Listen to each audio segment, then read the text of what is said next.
Ser podcast.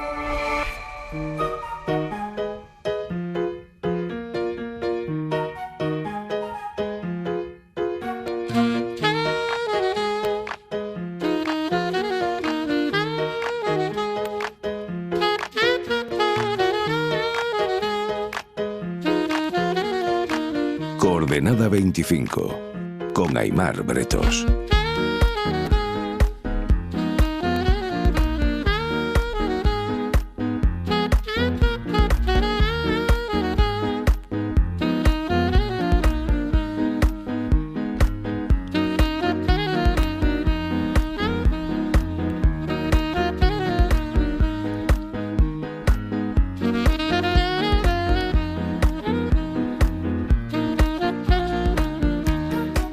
Andrea Ricci, buenas noches. Buenas noches, Aimar. ¿Cómo estás, Andrea? Muy bien, ¿y tú?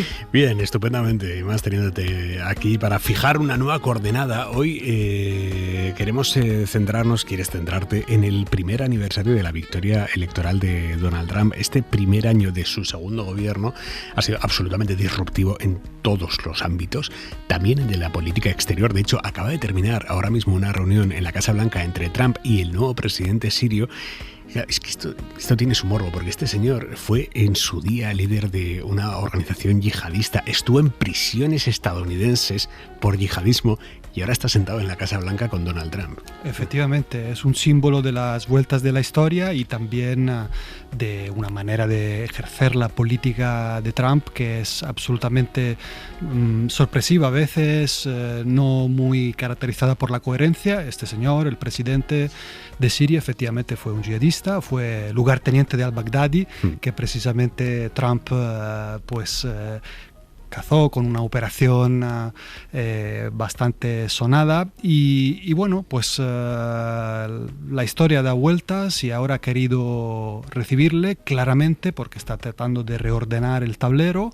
No le importa el pasado, no le importan ciertas dudas, lo que quiere es atraer a Siria en su órbita de influencia y para ello abre las puertas de la Casa Blanca si hace falta. Y lo puede conseguir, puede meter a Siria en esa órbita de influencia. Bueno, puede conseguir cosas porque Siria necesita desesperadamente que Estados Unidos acabe de levantar del todo las sanciones que complican el paso de la reconstrucción, del avance de Siria hacia la normalidad en la comunidad internacional, con lo cual tiene evidentemente unas herramientas muy poderosas y los sirios, pues que durante tiempo han estado en la órbita de Irán y de Rusia, también quieren tener otro ángulo con el que jugar, ¿no? Para ser un poco más independientes, menos, en fin, sometido a la hegemonía y al peso de otros. Así que hay margen de maniobra. Luego hay una cosa que siempre es muy jugosa, que es la reconstrucción. No sé hasta qué punto Trump estará intentando meter las empresas estadounidenses en la reconstrucción siria. Pues efectivamente, no me cabe la menor duda que esto está será, ¿no? en el cajón y en la parte de atrás de la mente, como lo está, por supuesto, en todos los acuerdos de Gaza y como lo está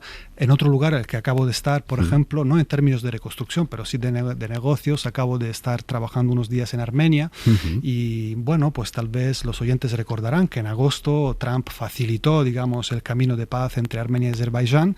Bueno, ahí también detrás hay dos países absolutamente enfrentados por Nagorno-Karabaj. Eso es. Y ahora Trump ha apadrinado, digamos, ese entendimiento. Ese entendimiento durante un largo periodo estuvieron enfrentadísimos durante décadas y bueno, detrás también hay un proyecto de construcción de un corredor de transporte, tal vez de energía, de cables y bueno, pues ahí estarán empresas estadounidenses. ¿En serio lo van a llamar Ruta Trump? Eso es.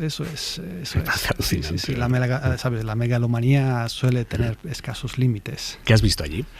Bueno, pues he visto un país interesante que intenta quitarse del yugo soviético y que intenta acercarse a Europa con un enorme anhelo, sobre todo de los jóvenes, pero no solo, ¿no? Es muy mayoritario y sin embargo están en una situación muy difícil. Todavía hay bases rusas en ese territorio y además están en una situación hiperproblemática por cómo es su geografía. Tienen las fronteras cerradas con Turquía y con Azerbaiyán y al norte tienen Georgia, que está en manos de los rusos. Entonces, para respirar necesitan poder pasar a través de Georgia para comerciar y esto, claro, les aboca a tener que avanzar con mucha prudencia porque Rusia tiene todavía elementos para fastidiarles. ¿Y los europeos se lo estamos poniendo fácil o no?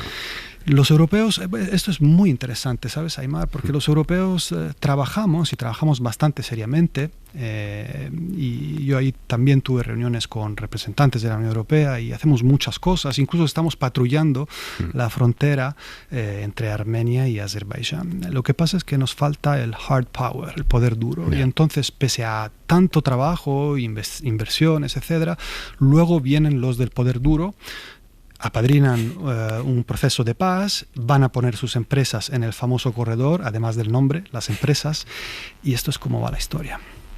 Hablando de historia, quedan pocos meses para que expire el tratado que limita el uso del arsenal nuclear de Estados Unidos y de Rusia. ¿Qué tenemos que esperar de eso? Bueno, es una cita muy importante, es una fecha muy importante porque expira el último gran tratado de control de armamentos que sigue de pie, todos los demás han ido cayendo en distintas etapas, no solo por culpa de Trump, las culpas van repartidas en muchos sentidos. Entonces, esto es fundamental porque es un tratado que limita los arsenales y también da una visibilidad y, por tanto, medidas de confianza recíproca, ¿no? Que es lo que es necesario para evitar riesgos, peligros, incluso incidentes no queridos, ¿no? Y bueno, no es fácil ser del todo optimista, la verdad, por varios motivos, parte por el deterioro de la relación entre Estados Unidos y Rusia, que son los países que están vinculados por ese tratado, pero además, y tal vez sobre todo, si quieres, porque tenemos ahora un tercer actor, que es China, que está reforzando sus arsenales nucleares de forma aceleradísima y que no está sometido a nada de todo esto ni quiere estarlo. Ellos básicamente argumentan que quieren hacer todo el camino para llegar hasta el nivel de Estados Unidos y Rusia en términos de cantidades y cualidades. Pero esto, por el otro lado, claro, genera muchas dudas porque es un proceso opaco, muy poco transparente y genera duda en Estados Unidos. Entonces, lo ideal sería una nueva arquitectura que invocara a los tres. Pero China no va a firmar nada así. No va a pasar esto. Claro. Entonces, o sea, ¿qué incentivo va a tener China para firmar algo así? Claro, y entonces los demás tampoco tienen muchos incentivos en seguir limitándose. Por lo tanto, las perspectivas no son óptimas, pero bueno, hay que mantener la esperanza. Hablábamos antes de este primer año de gobierno de Estados Unidos y Trump lo ha celebrado con una división entre los demócratas en el Capitolio. Hasta ahora los demócratas estaban evitando que Donald Trump y el gobierno de Trump pudiera tener el dinero suficiente para seguir pagando determinados servicios públicos porque los demócratas querían financiar más servicios públicos, básicamente. Pero en el último momento y después de 45 días de cierre de gobierno, 40 y pico días de cierre de gobierno, 8 demócratas, se han echado atrás y al final se han rendido, entre comillas. ¿Qué ha pasado ahí? ¿Cómo lo lees tú? Sí, esto es una historia de alto voltaje político en el que yo creo que se pueden hacer dos lecturas, una estratégica y otra táctica. Entonces, cuando me preguntas qué ha pasado, en términos estratégicos, yo creo que lo que ha pasado es una manifestación de esta forma despiadada y cruel de ejercer la política que tienen muchos movimientos de ultraderecha contemporáneos, ¿no? Despiadado como para llegar al punto de quitar los bonos que permiten a las personas sin recursos comprar alimento, por ejemplo, ¿no? Y aparentemente sin dilemas morales. Entonces, ante esa forma de ejercer la política, se abren en el otro campo, se abren dilemas, ¿no? Entonces, ¿qué ha pasado? Pues hay, en este caso, algunos senadores demócratas que han considerado, por lo menos ellos lo justifican así, no sé qué tienen de verdad dentro de sus mentes y corazones, pero lo que dicen... Hemos entendido que los republicanos, los trumpistas, no se hubiesen bajado nunca de ese caballo y no podemos... tanto estarían generando muchísimo sufrimiento. Exacto. No podemos permitir que la gente sufra. Y entonces cogemos este acuerdo. Esta es la justificación, ¿no? Eso es lo estratégico, ¿no? El símbolo de una crueldad política. La política nunca ha sido cosa de niños de guardería, atención, no quiero pasar por naif, pero yo creo que estamos en niveles realmente estratosféricos. Y luego hay un nivel táctico, ¿no? Que también es importante, la táctica en la política. Y aquí han sido muy hábiles, han sabido jugar los republicanos. A diferencia de otros shutdowns, el presidente no se ha implicado. Tampoco el jefe de la mayoría republicana en el Senado se ha implicado mucho, lo ha dejado allí en manos de algunos senadores republicanos moderados que han ido tejiendo una negociación con otros senadores demócratas, en este caso, de la ala moderada, por supuesto, y además prácticamente todos ellos que no tienen elección a las puertas, ¿no? Con lo cual con escasos intereses relacionados con el tener que volver a las urnas.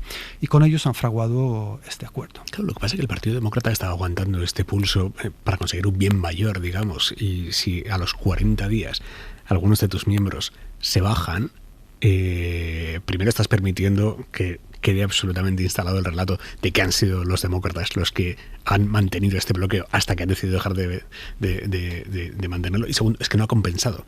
El daño infligido no ha compensado. Para nada. Es un desastre político mayúsculo, una derrota rotunda. El partido se ha quebrado, se ha dividido y su esfuerzo ha sido en balde. Entonces, toda la construcción, toda la narrativa ahora es completamente desfavorable a ellos y bueno, llega después de unos resultados... De una semana muy dulce. Efectivamente, claro. Venían de unos éxitos electorales de relieve en la alcaldía de Nueva York, pero también en las gobernadurías de Virginia y Nueva Jersey. Habían ganado además, esto es importante políticamente, porque habían ganado con distintos candidatos, ¿no? Uno muy joven, claramente progresista, como Mandani en Nueva York, otras como las nuevas gobernadoras de Virginia y Nueva Jersey, un perfil moderado, digamos, ¿no? Y con buena movilización, con buenos resultados, ventajas, un excelente momento, y sin embargo lo han manchado con un desastre táctico y estratégico aquí. Y así llegan, queda un año, pero vamos, así perfilan las elecciones de medio mandato, sí, que van a ser fundamentales para entender hacia dónde va Estados Unidos. Van a ser fundamentales para entender hacia dónde va y sobre todo para entender si la democracia de Estados Unidos puede resistir, ¿no? Porque estamos en esas, ¿eh? Yo creo que sí, porque, bueno, has empezado diciendo hacemos un balance, ¿no? Y en el balance, en lo interior, la clave fundamental de lectura e interpretación del trumpismo es la acción de demolición de la democracia. En clave exterior es la acción de demolición del orden mundial que Estados Unidos constituyó, creó, plasmó más que ningún otro país. Entonces, en clave interna, esas elecciones que dices de mitad de camino, de mitad de la legislatura, serán el momento para entender la solidez.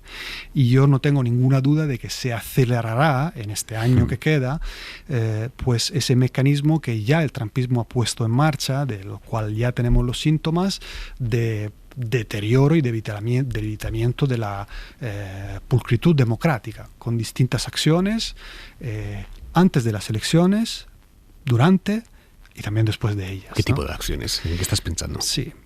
Antes, el llamado gerrymandering, sí, es decir, el rediseño de los distritos electorales para que queden configurados de forma que favorecen de forma completamente asimétrica a un partido. No, esto lo acaban de hacer los demócratas también en California. Sí, no se puede criticar lo que luego terminas haciendo. Eso es lo triste de ciertas dinámicas abusivas y polarizadoras que luego inducen la contraparte a entender que ya no pueden jugar con limpieza y pulcritud, con la mano atada detrás, y entonces pues a veces luego la espiral conduce al abismo, ¿no? Eso es antes. ¿No?